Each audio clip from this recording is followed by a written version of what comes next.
और हम लोग सारे विषयों पर चर्चा करेंगे कि हमको गठबंधन में किस रूप में किस ताकत से अपनी ताकत को झोंकना है और आने वाला समय में हम बीजेपी गठबंधन सरकार को कैसे बढ़ चढ़ के हिस्सा लेते हैं और यदि बढ़ चढ़ के हिस्सा लेंगे तो संगठन और मजबूत होगा, इंडिया गठबंधन और सर हम लोग तो आंदोलन कर रहे हैं कि युवा को नौकरी नहीं मिल रही है। युवाओं को नौकरी दो या सत्ता छोड़ो, या माननीय नीतीश कुमार से आग्रह है, आप अगर युवकों को रोजगार नहीं दे रहे हैं तो कैसे लोग आगे बढ़ेंगे। बिहार में विधानसभा के चुनाव होने हैं। चुनाव के मद्देनजर रखते हुए कांग्रेस के विधायकों को टास्क दिया गया था। जो विधायक है अपने अगल बगल के विधानसभा क्षेत्र देखें, कौन से सीट हम जीत सकते हैं उसका लिस्ट लेकर पहुंचे। देखिए आज पटना के एक निजी होटल में तमाम कांग्रेस के नेताओं को, जो विधायक है, सांसद है और जो विधान पार्षद है, उनको बोला गया, लिस्ट लेकर लोग पहुंच रहे हैं।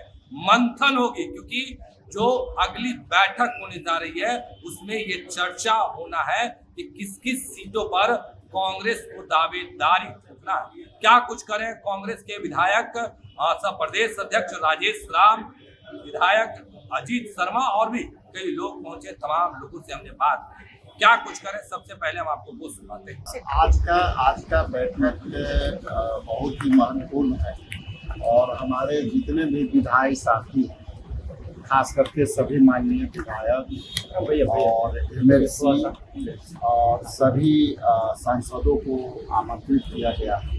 हालांकि एक सांसद यहाँ रिक्वेस्ट किए हैं कि हम नेक्स्ट बैठक में आ जाएंगे और चूंकि पहले से उनका शेड्यूल तय था। और आज जो ये विषय है कि हम इंडिया गठबंधन को किस तरह से और ताकतवर बनाए और आदरणीय माननीय जितने भी विधायक हैं उनको और कोई क्षेत्र में उनकी कोई परेशानी है तो उनकी परेशानियों को भी सुनेंगे और जो यथाचित होगा उस परेशानी को भी।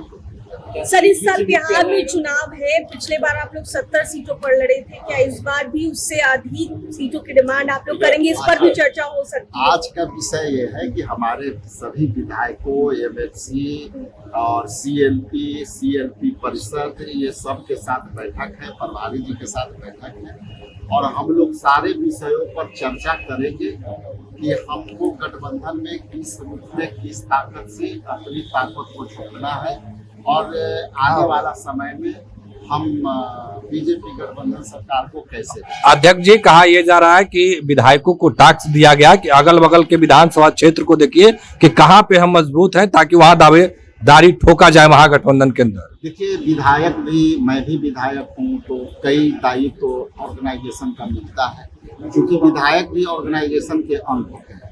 तो इस पर चर्चा होगी, उनकी क्या राय आती है उस पर हम लोग आगे बढ़ेंगे। और दायित्व के जहाँ तक बात है तो संगठन से जुड़े हुए लोग बढ़ चढ़ के हिस्सा लेते हैं और यदि बढ़ चढ़ के हिस्सा लेंगे तो संगठन और मजबूत होगा, इंडिया गठबंधन और। सर कांग्रेस प्रदेश इकाई की अभी तक गठन नहीं हो पाई है, क्या उसको भी लेकर यहाँ पे चर्चा होगी?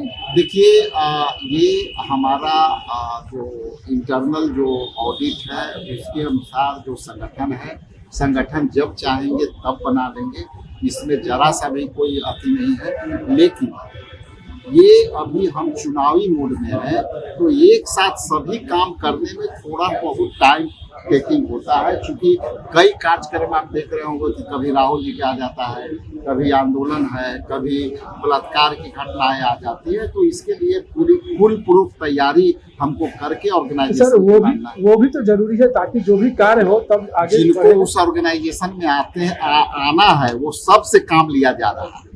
सीटों का जो ब्यौरा मांगा गया था तेजस्वी यादव की तरफ से, तो क्या उस पर भी आज चर्चा होगी?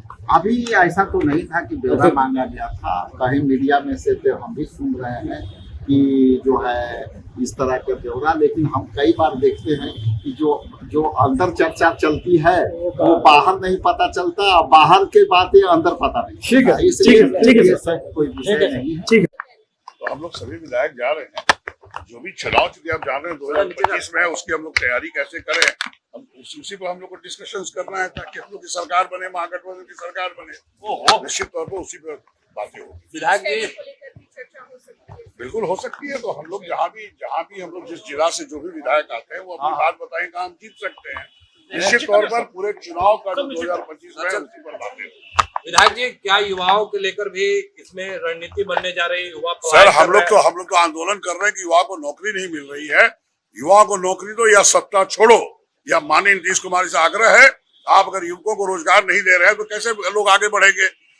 आदरणीय नरेंद्र मोदी जी ने कहा था 2014 में कि 2 करोड़ युवकों को रोजगार देंगे, क्या एक भी रोजगार उन्होंने दिया है 11 वर्षों में?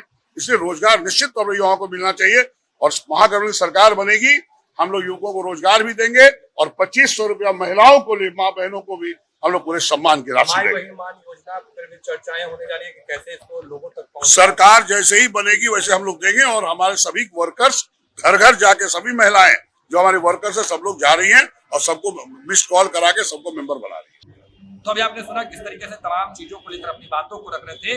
देखिए, सीधा सवाल, 70 सीट या फिर उससे ज्यादा या कम, क्या कुछ जवाब दे रहे थे आपने सुना। फिलहाल इतना ही, आप बने रहे फर्स्ट झारखंड।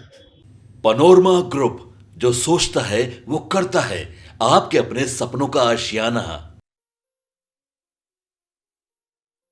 ये लो मुंह मीठा करो, आज मैंने अपना जॉब छोड़ दिया, अब हम पूर्णिया वापस जाएंगे। जॉब छोड़ दिया है? मतलब ये घर कैसे चलेगा, हम करेंगे क्या, और माँ बाबूजी क्या बोलेंगे? इसलिए मैं एक और मिठाई का डब्बा लाया, अपने बिजनेस के लिए लोन अप्रूव हो गया। अरे लोन अप्रूव हो गया वो तो ठीक है, लेकिन पूर्णिया में हम रहेंगे कहाँ? अपना घर भी तो नहीं है वहाँ। इसलिए तो एक और मिठाई का डब्बा अलग से लाया हूँ, हमने पूर्णिया में घर ले लिया है, पूर्णिया के ई होम्स पैनोरमा में। पूर्णिया में पैनोरमा ग्रुप लेकर आए हैं ई होम्स पैनोरमा, बड़ा घर, आलीशान जिंदगी और अत्याधुनिक सुविधाओं के संग। अरे अरे, अब क्यों मुंह मीठा करवा रही हो? क्योंकि हम घर वापसी जो कर रहे हैं। घर वापसी की खुशी पूर्णिया में ई होम्स पैनोरमा के संग। ई homes panorama, luxurious lifestyle redefined.